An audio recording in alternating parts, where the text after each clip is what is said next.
good morning. Hope you all are fine. I am Kalani Trivedi, continuing the lecture of FI BCom STEM 2, that is of English subject. We have started the discussion of textbook, and in textbook we have completed 2 units, unit 6 and 7. Now we are at the 8th unit, The Wolves of Cenogrades. And writer છે સાકી, pen name છે અને H.H. મુન્રો, hectare hog મુન્રો. મ્યાનમારમાં જન્મેલા અને father હતા એ police હતા. પછી એવો England shift થયા ત્યારે જર્નલિસ્ટનું કામ કર્યું, જર્નલિસ્ટ બની ગયા અને પછી એમણે સ્ટોરીઝ, ઐતિહાસિક નવલકથાઓ અને પોલિટિકલ સેટાયર્સ લખવાનું ચાલુ કર્યું. ઉમર ખયામના રૂબિયાત જે એમની નોવેલ છે એમાંથી એમને શાકી નામનું કેરેક્ટર ગમ્યું એટલે એમાંથી એમણે નામ પોતાનું પેન નેમ શાકી રાખ્યું. એમની બુદ્ધિ ચાતુર્ય, ડાયલોગ, રહસ્ય અને ઇમેજિનેશન માટે પ્રખ્યાત છે. એમના ઘણા બધા ફેમસ વર્ક છે જે ઇંગ્લિશ લેંગ્વેજમાં લખેલા છે. એના શોર્ટ સ્ટોરી કલેક્શનના 4 વોલ્યુમ એટલે 4 બુક છે અલગ અલગ શોર્ટ સ્ટોરીઝની. એમાં Reginald in Russia, chronicles of Clovis and beast and super beast, આ 4 શોર્ટ સ્ટોરી કલેક્શન છે. અને એમનું મૃત્યુ પ્રથમ વિશ્વયુદ્ધમાં. ધ સ્ટોરી સેનોગ્રેડ્સ ફેમિલી, એનો એક મહેલ છે. એમને જે વારસાગત વંશ પરંપરાગત મળેલો સેનોગ્રેડ્સ ફેમિલીનો એક સરસ મજાનો મહેલ, કેસલ છે. પરંતુ પરિસ્થિતિ એવી આવી કે એના લીધે એમને એ મહેલ કોકને વેચવો પડ્યો અને એમણે બીજે શિફ્ટ થવું પડ્યું પરિસ્થિતિ, સમય સંજોગના લીધે. અને ત્યાં ગ્રુબેલ ફેમિલી રહેવા આવ્યા. પરંતુ ત્યાં એક એવી દંતકથા જોડાયેલી હતી. સાચી હકીકત કહી શકાય કે જ્યારે કોઈ સેનોગ્રેડ્સ ફેમિલીમાંથી કોઈ વ્યક્તિ મૃત્યુ પામવાની હોય ત્યારે આજુબાજુમાંથી કૂતરા અને જંગલમાંથી વરુઓ આવે છે અને એ રુદન કરે છે. આપણને ખબર છે રાત્રે કૂતરા રડતા હોય એમ વરુ અને કૂતરા બંને આવીને આજુબાજુથી, આમ તો આજુબાજુ જંગલમાં 2 જ વરુઓ છે, 2 થી 3, પરંતુ ડઝન 12, 15થી પણ વધુ વરુઓ આવીને ત્યાં રુદન કરે છે. અને ત્યાર પછી એક ગાર્ડનમાંનું ઝાડ પડે છે અને ત્યાર પછી એ જે વ્યક્તિ હોય છે એનું મૃત્યુ થાય છે. ત્યારે એ ઝાડ પડે પછી એમના શ્વાસ છૂટે છે. એ પ્રકારની એક હકીકત જોડાયેલી છે આ મહેલ સાથે. પરંતુ ગ્રુપેલ ફેમિલીના લોકો છે એ માનતા નથી કે આપણે યાર તો એવું કંઈ થયું નથી, આપણે તો કંઈ જોયું નથી, કે આપણે ગ્રાન્ડ મધર જે હતા એ ગુજરી ગયા તો ત્યારે પણ કંઈ એવું થયું નહોતું. પરંતુ જઈને યારે કાયના ઘરે કામ કરે છે એ છે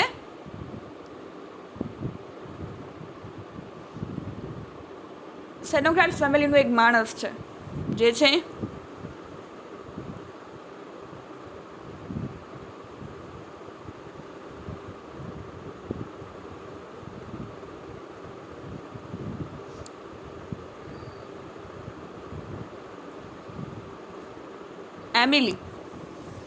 એમિલી છે, જે એના ઘરે કામ કરે છે, ટીચિંગ કરે છે, ઘરનું કામકાજ કરે છે, છોકરાઓને ભણાવે છે. એ છે સેનોગ્રેડ્સ ફેમિલીનું માણસ. કેમ કે એની પરિસ્થિતિના કારણે એમણે આવું કામ કરવું પડતું એટલે એને નામ બદલાવી નાખ્યું છે Emily. And of course I knew all the family legends and stories. મને મારા ફેમિલીની બધી કથાઓ ખબર છે, સ્ટોરીઝ ખબર છે. When one has nothing left one but memory, one guards and does them with special care. તો કે છે કંઈ મારી પાસે હવે અત્યારે બચ્યું નથી, પૈસા નહીં, મહેલ નહીં, પણ આ મેમરીઝ છે જેના ઉપર ધૂળ ચડી ગઈ હતી, જે આજે મેં શેર કરી. Little thought when I took service with you that I should one day come with you and the old home of my family. I gosh wish it had been anywhere else.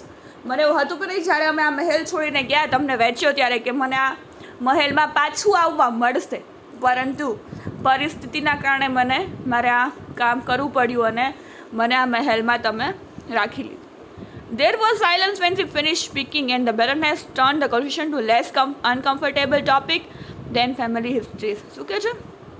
જ્યારે એમણે આ વાક્ય પૂરું કર્યું કે એ ખુદ પણ સેનોક્રાટ્સ ફેમિલીમાંથી જ છે, એમને આખી હિસ્ટ્રી ખબર છે અને એમના ફેમિલીમાંથી કોઈ મૃત્યુ પામે છે તો આવું થાય છે અને એ વાત હકીકત છે, એ સાચી છે એવું એમણે કીધું. ત્યારે જે ઘરના માણસો હતા એ શોક થઈ ગયા અને ઘરમાં શાંતિ છવાઈ ગઈ. અને જે બેરોનેસ હતી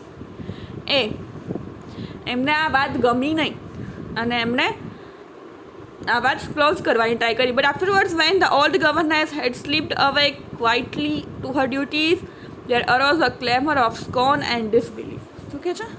જ્યારે એ ઊભા થઈને એના કામમાં લાગી પડ્યા ત્યારે એમ થયું કે આ તો એની વાતમાં કોઈ માન્યું નહીં. એમને થયું નહીં કે આ કે છે એ સાચું હશે કે નહીં. It was an impertinence said the baron angrily. ઉદ્ધરતા છે. His tearing eyes taking shocked expression fancy the woman talking like at our table. કે છે કે કોણ છે એમ કે આવી કામ કરતી કામવાળી સ્ત્રી આપણા ટેબલ પર બેસીને સાથે બેસીને આવી વાતો કરે. સી ઓલમોસ્ટ ટોલ્ડ અસ વી વેર નો બડીઝ. એટલે આપણે મોઢા ઉપર કહી દીધું કે આપણે કંઈ નથી. And I don't believe a word of it. અને મને એનો એક શબ્દ પર પણ વિશ્વાસ નથી. The just submit and nothing more. એ શું છે? ખાલી એક કામ કરવાવાળી સ્ત્રી છે અહીંયાની, કામવાળા જેવી, જ્યાં કામ કરે છે અને બાળકોને સાચવે છે અને ભણાવે છે અને બીજું કાંઈ વધુ નથી. She has been talking to some of the peasants about the old Stenograph family and racked up their history and their stories. Okay છે? હવે હું શોધખોળ કરીશ અને એના બાજુના મજૂરો કામ કરતા હોય, કાંઈ પણ લોકો હોય જૂના, એને હું મળીશ, વાતો કરીશ અને ઓલ સેનોગ્રાફ ફેમિલીની જે હિસ્ટ્રી છે અને એમની આ સ્ટોરી જે આણે કીધી એ બધી હું સાંભળી, શોધખોળ કરીશ અને પછી હું એનું નિર્ણય લઈશ કે એ સાચું છે કે નહીં, માનીશ. She wants to make herself out of some consequences, said the Baroness. She knows she will soon be past work and she wants to appeal to our sympathies. A grandfather indeed. કે છે કે એમને આ બધાના પરિણામો જોયા છે. Baroness એવું કહે છે. She knows she will soon be past work and she wants to appeal to our sympathies. એ હવે આપણી સિમ્પથી માગવા માગે છે. ગ્રાન્ડફાધર ઇન્ડીડ અને એના ગ્રાન્ડફાધર પણ. The Baroness had the usual number of grandfathers but she never boasted about them. કે મારે એવા ગ્રાન્ડફાધર છે તો મેં તો કોઈ દી એની બડાઈ હાંકી નહીં. આ શું હાઈલી આવી ગઈ. I did say her grandfather was a kitchen boy or something of sort in the castle, said the Baron with a mocking laugh. That part of the story may be true. મેં ક્યારે કીધું કે એ kitchen boy હતા કે કંઈ બીજા હતા કે મહેલના રાજા હતા કે એવું કંઈ કીધું? અને બેરન છે હસવા માંડ્યો. That part of the story may be true. કદાચ એનો અડધો ભાગ સાચો હોય. The merchant from Hamburg said nothing. He had seen tears in the old woman's eyes. The merchant of Hamburg હતા જે પેલા જેની વાત કરી, વેપારી, એને જે ઓલ્ડ વુમન હતી જે સ્ત્રી, એના આંખમાં આંસુ જોયા હતા. He spoke of guarding her memories. એની મેમરીઝની વાત કરતી સાચી વાત હતી જ્યારે એના આંખમાં આંસુ આવી ગયા હતા. ઓર being of an imaginative disposition he thought he had. Okay છે?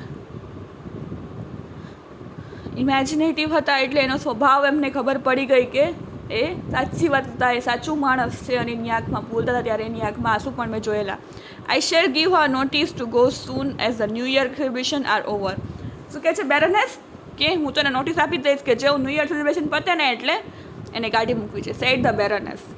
Till then I shall too busy to manage without her. એના સેલિબ્રેશન હાલતું હશે ત્યારે લોકો હશે એટલે હું એના વગર મેનેજ નહીં કરી શકું. એટલે ન્યૂ યર સેલિબ્રેશન સુધી કામ કરે પછી તમારે એને કાઢી મૂકવી છે. But she had to manage without her all the same. When the cold biting weather after Christmas, the old governess fell ill and came to her room. પણ શું થયું? એને એવી રીતે ખરાબ બોલીને એટલે શું થયું કે એને એના વગર જ ન્યૂ યરનું કામ કરવું પડ્યું, જાતે મહેમાનોનું કામ કરવું પડ્યું. કેમ કે ઠંડી એટલી વધી ગઈ કે ક્રિસમસમાં કે જે કામ કરવાવાળી ઓલ્ડ ગવર્નર્સ એમિલી હતા એટલા માંદા પડ્યા કે એના બેડ ઉપરથી ઊભા પણ નહોતા થઈ શકતા. It most irritating, said the Baroness. આ તો યાર બહુ ચીડ ચડાવે છે. As her guests sat around the fire on one of the last evenings of the dying year, શું કહે છે લાસ્ટ વર્ષનો છેલ્લો દિવસ 31st ને મહેમાન એટલા બધા બેઠા છે. All the time that she had been with us I can not remember that she was ever seriously ill. મને ખબર પણ નહોતી કે આ સમય એટલા મહેમાન હશે અને એ એટલી માંદી પડશે. Too ill to go about and do her work. I mean એટલી માંદી કે ઊભી થઈને એનું કામ ના કરી શકે. એન્ડ ના when I have the house full and she could be useful in so many ways she goes and break down. શું કહે છે કે મારે બધું કામ કરવું પડે છે, એ મને યુઝફુલ થાય એને કરે તો મારે બધું કામ કરવું પડે છે. One is sorry for her. Of course, he looks so dried up and shrunken, but it is intensely annoying all the same. શું કહે છે કે એની ઉપર દયા આવી જોઈએ, એટલા બીમાર છે કે ટૂંકાઈ ગયા છે, પણ તો એને ચીડ આવે છે કે એવું નહીં કે ભાઈ એને મજા નથી તો આપણે એની સેવા કરીએ કે કંઈ. Most annoying agreed the bankers wife sympathetically. જે બધા મહેમાન બેઠા હોય ને લેડીઝ એમાંથી બોલે છે કે ખરેખર ચીડ ચડે યાર, જ્યારે કામ હોય ત્યારે જ એ કામ ના આવે નોકર. It is the intense cold. ખરેખર તીવ્ર ઠંડી હતી. I expect a breaks and all people up. It has been unusually cold this year. ખરેખર આ વખતે વધારે પડતી ઠંડી પડી છે. The first is the sharpest that has been known in December for many years, said the Baron. Baron શું કહે છે? Frost is the sharpest that has been known in the December. ડિસેમ્બરમાં જે ઠંડી પડે એના કરતાં પણ અત્યારે તીવ્ર વર્ષોથી જે હોય એના કરતાં પણ વધારે છે. And of course is quite old, said the baroness. અને એ છે કે એમ તો એ બહુ ઉંમરલાયક પણ છે. I wish I had given her notice some weeks ago, then she would have left before this happened to her. કાશ મેં એને વેરી નોટિસ આપી દીધી હોત તો આ થયું એ પહેલાં જતી રહી હોત. Why Veppy, what is the matter with you? શું કહે છે? એના ડોગનું નામ છે વેપી. તો કહે છે કે શું થયું એની પાસે આવ્યું એટલે. The small woodly dog had leapt suddenly down from its cushion and crept shivering under the sofa. એ જે ડોગ હતું એ એટલું ડરી ગયું હતું કૂતરું એને ઘરે જ રાખતા કે એ કુશનમાંથી ઊભું થઈને સોફા નીચે ધ્રુજવા માંડ્યું. At the same moment a storm of angry barking came from the dogs in the castle yard and other dogs could be heard yapping and barking in the distance. પછી ત્યાં તો જરાક એવું હજી નક્કી કરે કે આ કૂતરું કેમ ડરવા માંડ્યું, સોફા નીચે જઈને ધ્રુજવા માંડ્યું, એવું તે શું બન્યું, એમ શું જોયું. એટલી વારમાં તો ડોગ્સના અવાજ જવા માંડ્યા દૂર દૂરથી અને જોર જોરથી બસવાના અને રડવાના અવાજ ચાલુ થઈ ગયા. What is discussing the animals? What is disturbing the animals? Ask the Baron. ક્યાં પ્રાણીઓને કોણ નુકસાન, એ લોકોને શું થયું, એને કોણ ડિસ્ટર્બ કરે છે કે એટલા બધા બસવા માંડ્યા? And then the humans listening intently heard the sound of the had roused the dogs to their demonstration of fear and rage, heard a long drawn whinnying howl rising and falling, seeming at a movement many miles away, at others leaping across the snow until it appeared to come from the foot of castle walls. Okay છે ધીમે ધીમે sound નજીક આવતો એવું લાગ્યું, કૂતરાઓ નજીક આવતા એવું લાગ્યું અને ડર અને એમાં એ લોકોની હાઉલિંગ એટલે જે રુદન કહેવાય એ ધીમે ધીમે એ લોકોનું વધતું જાય છે અને એ ધીમે ધીમે નજીક આવતા હોય એવું લાગે છે અને જે માઇલ્સ દૂર હતા એ અવાજ ધીમે ધીમે નજીક પહોંચતો જાય છે, જે અહીંયા મહેલની દિવાલો છે અહીંયા સુધી. At other sweeping across the snow until it appeared to come from the foot of the castle walls. જે દિવાલો છે ત્યાં. All the starved cold misery of a frozen world, all the pitiless hungry fury of the wild, combined with the other mournful and haunting music to which one could give no name, seemed concentrated in that wailing cry. ક્યાં રહસ્ય ક્યાંથી થયું? જાણે કે થીજી ગયા હોય, word નથી જાય દીધું હોય એવું રહસ્ય બહાર આવ્યું. કેટલા બધા કૂતરાઓ અને પ્રાણીઓ રડતા હોય, મોર્નિંગ કરતા હોય કોઈકના ડેથ પાછળ, એવી ક્રાય નામ પણ કંઈ ના આપી શકાય કે આવું ક્રાય એ લોકો ક્યાંથી કરતા હશે, શું કામ કરતા હશે? વુલ્વ્સ ક્રાઇડ ધ બેરોન. બેરોન કહે છે આ તો વરુ છે. The music broke forth in the raging burst, seeming to come from everywhere. શું કહે છે? મ્યુઝિક એવું આવડતું હતું જાણે કે એમ થાય કે કેટલા બધા જે વરુઓ છે રડે છે ને ક્યાંકથી અવાજ સંભળાય છે. Hundred of wolves said the Hamburg merchant. 100 જેટલા હશે. Who was a man of strong imagination. એનું ઇમેજિનેશન છે સ્ટ્રોંગ છે. Moved by some impulse which she could not have explained, the Baroness left her guest and made her way to the narrow GLS room where the old governess lay watching the hours of the dying year sleep by. હવે તરત યાદ આવ્યું કે હા ઓલી કહેતી હતી કે હું એબિલી છું સેનોગ્રાડ ફેમિલીમાંથી છું. જ્યારે હું મરીશ ત્યારે વરુઓને પ્રાણીઓ આજુબાજુના જંગલમાંથી આવીને રુદન કરશે. એમને યાદ આવ્યું એટલે એ તરત જ એના ગેસ્ટ હતા ત્યાંથી એ રૂમ છોડીને સીધી ઓલ્ડ ગવર્નેસ જે ઘરે કામ કરતી એમિલી સુધી એના રૂમ સુધી જતા રહ્યા. In spite of the biting cold of the winter night the window stood open. આટલી ઠંડી તીવ્ર હોવા છતાં એ વિન્ડો ખુલ્લી હતી. With a candle eyes exclamation on her lips the baroness you rust forward to close it. આટલી ઠંડીમાં બીમાર હતા અને બારી ખુલી હતી તને એમ થયું કે હું બારી બંધ કરી દઉં. Leave it open, said the old woman in a voice set for all its weakness carried an air of command such as the Baroness had never heard before from her. Command આપતા હોય એમ ખુલ્લી રહેવા દે એવા week અવાજ નબળા પડી ગયા છતાં એવા અવાજમાં એમણે કીધું કે ખુલ્લી રહેવા દે. But you will die of cold she's protested. પણ તમે મરી જશો આવી ઠંડીમાં. એણે વિરોધ કર્યો. I am dying in any case said the voice and I want to hear their music. હું મરવાની જ છું કોઈ પણ સંજોગોમાં તો હવે તું મને આ મ્યુઝિક સાંભળવા દે. They have come from far and wide to sing the death music of my family. એ લોકો એટલી દૂરથી આવેલા છે મારું ડેથ મ્યુઝિક મારા મૃત્યુનું સંગીત માટે. It is beautiful that they have come. I am the last one Cernogratz that will die in our old castle. હું એક છેલ્લું માણસ છું કે જે અમારા મહેલમાં આ રીતે મૃત્યુ પામી રહી છું. They have come to sing to me. એ મારા માટે આવેલા છે. Listen how loudly they are calling. સાંભળો જો કે જોરથી મને બોલાવે છે. The cry of the wolves rose on the still winter air and floated round the castle walls in long drawn piercing wails. The old woman lay back on her bed with a look of long delayed happiness on her face. શું કહે છે જે વરુઓનો જે રુદન હતું એ તો જોરથી એટલું આવતું હતું એટલો અવાજ આવતો હતો આખી મહેલની આજુબાજુ દિવાલ પાસે લોકો ગોઠવાઈ ગયા હતા. એટલો જોરથી અવાજ આવતો હતો કે જેની કોઈ સીમા નથી. એન્ડ ધ ઓલ્ડ વુમન જે એના બેડ ઉપર હતા એના ફેસ ઉપર હેપીનેસ હતી કે હવે હું મરવા જઈ રહી છું અને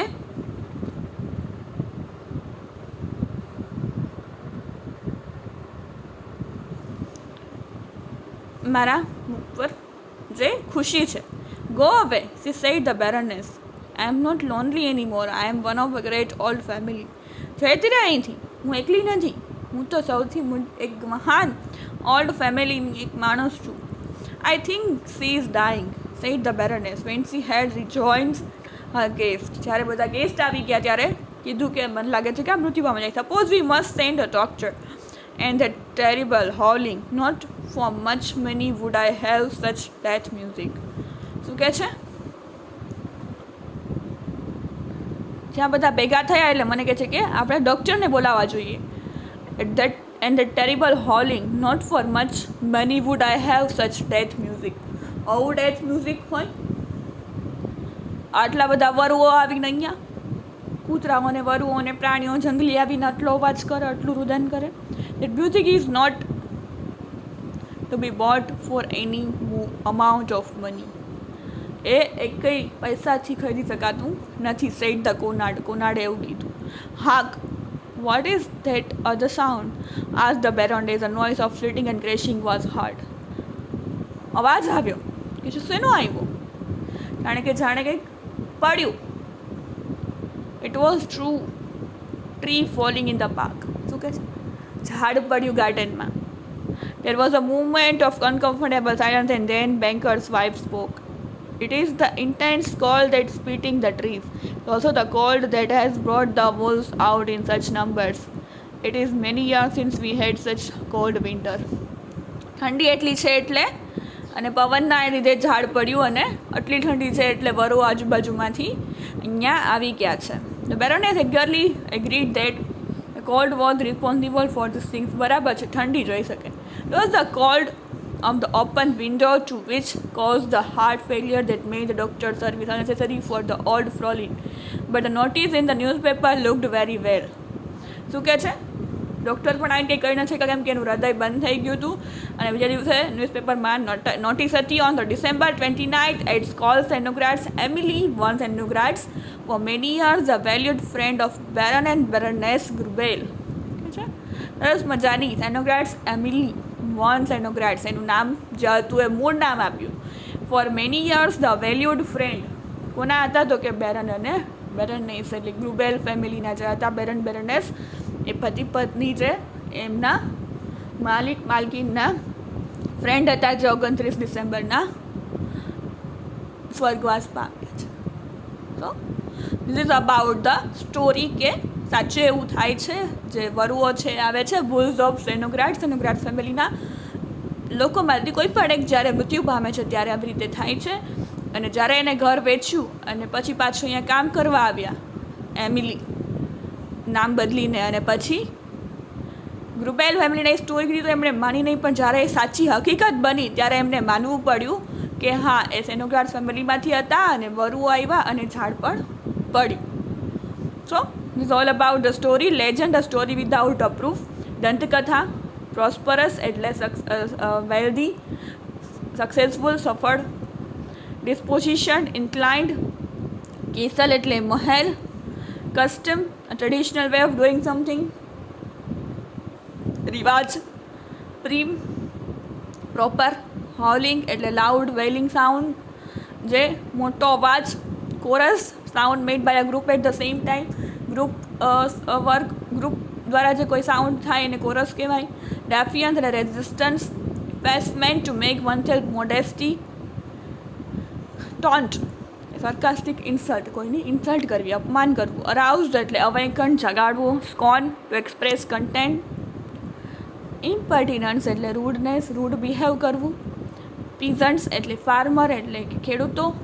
શંકનન એટલે બીકમ સ્મોલર નાનું બની જવું. Frost ice crystals formed on the ground એટલે કે ફોગ. યાપિંગ એટલે કે શાર્પ અણીદાર. વીનિંગ એટલે લોંગ હાઈ પિચ્ડ ક્રાઇઝ રુદન. વેઇલિંગ એટલે ક્રાય ઓફ પેઇન દુઃખ માટે રડવું. ઇમ્પલ્સ એટલે સડન અર્જ બોલાવવું. સ્કેન્ડલાઇઝડ એટલે શોક્ડ બાય ઇમોરલ એક્શન શોક થઈ જવું. પિયર્સિંગ એટલે શ્રીલ સાઉન્ડ અવાજ. ફ્રોલિન એન અનમેરિડ વુમન, જર્મનમાં એને ફ્રોલિન કહેવામાં આવે છે. This is all about today's lecture. We'll continue in the next lecture. So thank you for listening. Have a nice day.